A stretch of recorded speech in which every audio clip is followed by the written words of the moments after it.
안녕하세요. 고품격 주식 예언 방송 주식마법사TV입니다. 주말 아침인데요. 다들 잘 보내고 계신가요? 6월 5일 금요일 종목 리뷰 및 다음 주 관심 종목에 대해서 말씀드리겠습니다. 먼저 영상 보시기 전에 좋아요, 구독, 알림 버튼 눌러주시면 감사하겠습니다. 지난 금요일 새벽 미국 나스닥이 1.03% 하락 마감했습니다. 그에 따라 우리나라 장도 하락 마감했는데요. 코스피가 0.23% 하락 마감했고요. 코스닥도 0.16% 하락 마감했습니다. 미국 나스닥이 1% 정도 하락했음에도 불구하고 우리나라 장은 그래도 선방하는 모습을 보여주었습니다. 자, 금일 새벽 마감한 미국 나스닥 급등이 나왔습니다. 1.47% 상승 마감했고요. 금일 새벽 미국의 고용 보고서가 예상치를 하회한다라는 그런 뉴스 때문에 아이러니하게도 미국의 금리 인상이나 테이퍼링에 대한 그 우려가 완화되었다라는 거죠. 미국장을 보시면 대부분 IT 기술주들이 시세를 이끄는 모습이었고요. 반도체주죠. 이 마이크론 테크놀로지 2.11% 상승 마감했고요. 이런 원자재 관련주들이죠. 프리포트 목로란 이런 애들은 약보합을 기록하는 모습이었습니다. 경제재개 관련주들이죠. 항공주 이런 애들도 하락을 나타내는 모습을 보였고요. 이런 여행주죠. 카니발 이런 애들도 그다지 강한 모습은 보이지 못했습니다. 조금 전에 보셨다시피 오늘 나스닥이 1.47% 상승을 나타내 주었기 때문에 다음 주에는 코스피가 신고가를 갱신할 가능성이 굉장히 많아졌는데요. 어쨌든 전체적인 장을 보시면 굉장히 지금 좋은 장으로 이렇게 흘러가고 있는 것 같습니다. 그러면 종목 하나하나 보시면서 말씀드리겠습니다. 자, 첫 번째 종목은 SK하이닉스입니다. 이 13만원 매물대를 앞두고 지금 돌파를 시도하는 모습을 계속 보이고 있습니다. SK하이닉스 같은 경우에는 다음 주에 이 13만원을 어떻게 밟고 일어서느냐에 그게 관건이 될 것 같습니다. 조금 전에 보셨다시피 미국 반도체 관련주들이 지난밤에 굉장히 좋은 상승의 모습을 보여주었기 때문에 SK하이닉스 같은 경우에는 다음 주 월요일에는 13만원 초반대에 시초가를 형성하지 않을까라는 생각이 드는데요. 여기서 13만원을 계속 지켜주는지 다시 매물대를 소화하는 과정을 거칠지 그건 계속 지켜봐야 할 것 같습니다. SK하이닉스가 이렇게 갈 때 저 같은 경우에는 지금 현우산업을 계속 보고 있습니다. 이 현우산업 같은 경우에도 지금 신고가 부근에서 지금 어제는 하루 쉬어가는 모습을 보였고요. 이런 애들은 이렇게 에너지를 비축하는 단계, 그러니까 여기에서 신고가 부근에서 옆으로 행보하는 기간이 많아지면 많아질수록 한번 위로 튈 때는 굉장히 많이 튈 수 있다라는 거죠. 물론 전업 단타를 하시지 않으신 분들은 이런 현우산업 이런 것보다는 SK하이닉스를 직접 공략하는 게 좋겠죠. 하지만 전업 투자를 하시는 분들은 이런 현우산업 이런 애들이 한번 올랐다고 하면 10% 20%큰 시세를 줄 가능성이 많습니다. 그렇기 때문에 계속 제가 말씀을 드리지만 이 현우산업 반도체주와 관련해서는 지켜보고 있습니다. 자, 다음은 자동차 관련주들입니다. 지난 금요일 새벽에 미국장을 보시면 자동차 관련주들이 굉장히 큰 시세를 주었습니다. 포드가 한 5% 정도 상승을 했고요. GM도 굉장히 많은 상승을 해주었습니다. 포드 주가를 보시면 지난 금요일 날 역사적 신고가를 갱신했죠. 자, 금일은 조정 쉬어가는 모습을 보였습니다. 미국의 자동차 관련주들이 굉장히 추세가 좋습니다. 그렇기 때문에 현대차, 기아차 그리고 현대모비스 이런 애들이 코스피 대형주 중에서는 지난 금요일날 굉장히 좋은 시세를 주었죠. 수급적 측면에서도 지난 목요일 방송에서 말씀드린 것처럼 현대차 기관 외국인 또 쌍끌이 매수가 들어왔고요. 여기에서 더 좋은 게 이 기관의 15만 주 중에서 연기금이 12만 주 정도를 매수를 했다라는 겁니다. 현대차 같은 경우에 그래프도 굉장히 좋죠. 이 매물대를 뚫고 올라오는 과정이라고 지금 보시면 됩니다.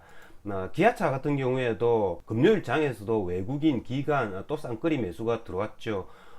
그동안에 매물백이었던 전고점 87,000원 이 부분을 지금 밟고 올라서는 굉장히 양호한 모습을 보였습니다. 자, 현대모비스도 마찬가지죠. 현대모비스 같은 경우에도 여기서 저점을 다지고 이렇게 상승하는 모습 보였고요. 자동차 관련 코스닥 종목들을 보시면 지난 금요일 날 이 화신이 10% 정도 상승했다가 이렇게 윗꼬리를 맞는 모습을 보였고요. 대원화성 같은 경우에는 지금 조정을 받는 모습인데요. 다음 주에도 이 대원화성 그리고 화신, 구형테크 그리고 대동기어, 이 대동기어 같은 경우에는 인양봉을 만들어주면서 이렇게 거래량을 터뜨렸던 저점이었죠. 이 저점 부분까지 거의 다 왔습니다. 이런 애들은 대부분 여기에서 한 번 더 이렇게 위로 상승해주는 경향이 많은데요. 다음 주에 유심히 지켜봐야 할 것 같고요.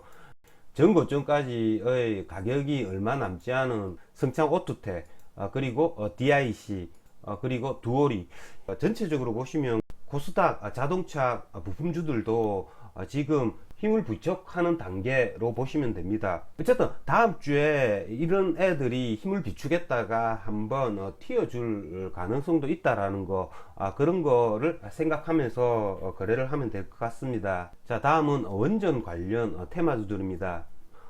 지난 금요일 장에서는 이 원전 관련 테마주 얘들만 움직였다고 보시면 됩니다. 자, 저 같은 경우에는 이 원전 관련주들을 너무 조금 보수적으로 대한 것 같습니다. 이 원전 관련주의 대장이죠. 이 두산중공업이 이렇게 급격하게 오를 걸 미리 미처 상상하지 못했는데요. 주식은 물론 예측을 하고 거기에서 내가 대응을 하는 부분이지만, 이렇게 제가 예측이 틀렸을 때는 빨리 그 예측을 수정하는 단계, 그 수정하는 단계가 빠르면 빠를수록 수익을 낼 수 있는 그런 확률도 늘어난다는 거죠.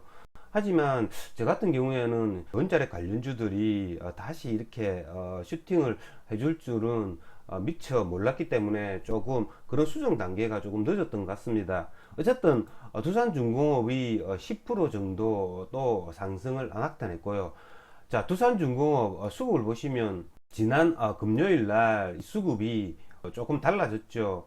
연기금이 지난주 월화수목 나흘 연속 순매수를 해주었다가 지난 금요일은 작게나마 매도가 나왔다라는 거죠. 그걸 외국인 단타, 이 외국인은 제가 프로그램 매수를 계속 봤는데, 얘네 70만 주는 단타 세력입니다. 당장 월요일날, 다음 주 월요일날 치고 빠지는 세력이라고 할 수 있죠. 하지만 이렇게 두산중공업이 이렇게 계속 추세를 주고 있기 때문에 여기서 갑자기 이렇게 죽지 않습니다. 이런 애들은 이제 뭐 돌파 매매가 아니라 저점 눌림목 매매를 하면 계속 이게 튀어오르는 관성의 효과가 있기 때문에 충분히 단타 매매는 가능하다고 볼 수 있고요. 이렇게 이 대장주들이 뭐 조정을 받으면 이렇게 뒤에 따라가는 코스닥 중소형주들이죠. 이런 애들도 뭐 충분히 거래를 할 수 있다고 봅니다. 그러니까 이런 거죠. 뭐 일진파워, 보성파워텍, 우리기술 또 지난 금요일날 20%씩 상승했죠. 이 보성파워 보시면 충분히 뭐 목요일쯤에 매수가 가능을 했죠. 딱 이게 전고점 부분까지 이렇게 오는 부분, 계속 원자력 관련주들이 간다라고 제가 생각을 했으면 이런 자리에서는 충분히 종가 오버나잇도 가능했다라는 거지요. 뭐 우리기술도 마찬가지입니다. 어쨌든 다음 주에도 이런 원자력 관련주들은 충분히 거래를 할 수 있고요. 저 같은 경우에는 늦게나마 이 일진파워 호가를 보신 분들은 아실 겁니다. 얘가 10,000원에서 계속 왔다 갔다 이렇게 물량을 빼내는 작업을 2~3시간 계속 이렇게 해왔습니다. 그러다가 마지막 2시 되는 순간에 이렇게 거래량을 터뜨리고 상한가를 가는 모습을 보여주었기 때문에 상한가 아랫단에 매수를 해서 지금 보유 중입니다. 어쨌든 이런 종목을 미리 만약에 선침해 해놓았다면 계속 홀딩을 하면 굉장히 큰 수익을 볼 수 있었겠죠. 하지만 늦었지만 뭐 상한가에라도 매수를 했기 때문에 월요일날 적정한 가격에 잘 매도하도록 하겠습니다. 자, 다음은 전선주인데요. 자, 전선주의 대장 이 대한전선이죠. 대한전선 같은 경우에도 제가 조금 전에 말씀드린 이 원전 관련주들과 마찬가지로 조금 놓친 부분이 있습니다. 대한전선 얘를 지난 수요일날 굉장히 제가 망설였습니다. 얘를 종가 오버나잇을 할까 말까 굉장히 망설였는데요. 이걸 한번 놓치고 나니까 계속 얘가 이렇게 슈팅을 해줘도 따라가지 못했습니다. 어쨌든 대한전선 같은 경우에도 뭐 상한가를 갔죠. 다음 주 거래를 한다면 이 대한전선 이런 애들은 철저히 저점을 노리는 공략을 취하도록 하겠습니다. 지난밤 미국 나스닥에서 이 로블룩스 주가가 또 3.18% 상승을 했습니다. 이 로블룩스가 지금 역사적 신고가를 지금 갱신을 하고 있는데요. 자, 로블룩스라고 하면 우리나라의 이 메타버스 관련주죠. 대표적인 서닉 시스템을 볼 수 있는데요. 이 서닉 시스템 같은 경우에도 이렇게 지금 옆으로 행보하고 있는 모습입니다. 여기서 지금 힘을 비축하고 있는 단계라고 저는 보고 싶습니다.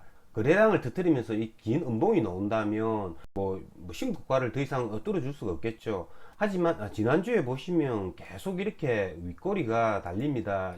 26,000원 요 부분에서는 지금 매물을 맞으면서 계속 이렇게 윗꼬리가 달린다라는 거죠. 뭐 다음 주에라도 이렇게 양봉을 만들어 주면서 뭐 종가가 26,000원 요 부분에서 끝난다면 이런 애들은 고점 돌파 매매 차원에서 충분히 오버나잇을 할 수 있다라는 거죠. 옆으로 지금 행보하고 있는 장에서 이게 밑으로 빠질 수도 있고 뭐 위로 오를 수도 있지만 그걸 판단하는 기준은 미국의 이 메타버스 관련주죠. 아까 보셨던 로블룩스의 주가를 보고 뭐 판단을 하시면 될 것 같은데요. 얘네들도 다음 주에 어떤 모습을 취하느냐에 따라서 이 2차 랠리의 가능성도 보여주고 있는 그런 주식이라고 볼 수 있습니다. 자, 다음 주에 크래프톤의 상장 예심 통과 뉴스가 뜰 가능성이 굉장히 많습니다.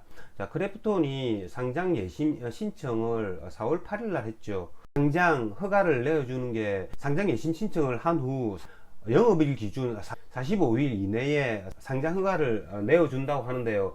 다음 주까지가 거의 한 45일 정도가 됩니다. 그러니까 이런 뭐 크래프톤 관련주죠. 아주 아이비나 넵툰 뭐 별일이 없으면 통과가 될 것 같은데요. 그때 통과가 된다라는 그 뉴스 그걸 한번 노리고 이렇게 모양을 갖추는 모습을 지금 저번 주에도 만든 것 같습니다. 카카오뱅크 같은 경우에는 크래프톤보다 한 주 늦게 신청을 했더라고요. 카카오뱅크는 다다음 주 그리고 크래프톤은 다음 주 상장 예심 신청에 대한 그 결과가 나올 수 있다라는 거죠. 그런 거를 생각하시면서 뭐 아주 아이비, 넵툰 이런 애들을 유심히 한번 관찰을 해 보시면 되겠습니다. 이상으로 주식마법사TV를 마치겠습니다. 제 영상이 도움이 되셨다면 좋아요, 구독, 알림 버튼 부탁드립니다. 끝까지 시청하신 분들에게는 보유 종목이 급등할 수 있게끔 마법을 걸어드리겠습니다. 윙가르디움 레비오사 감사합니다.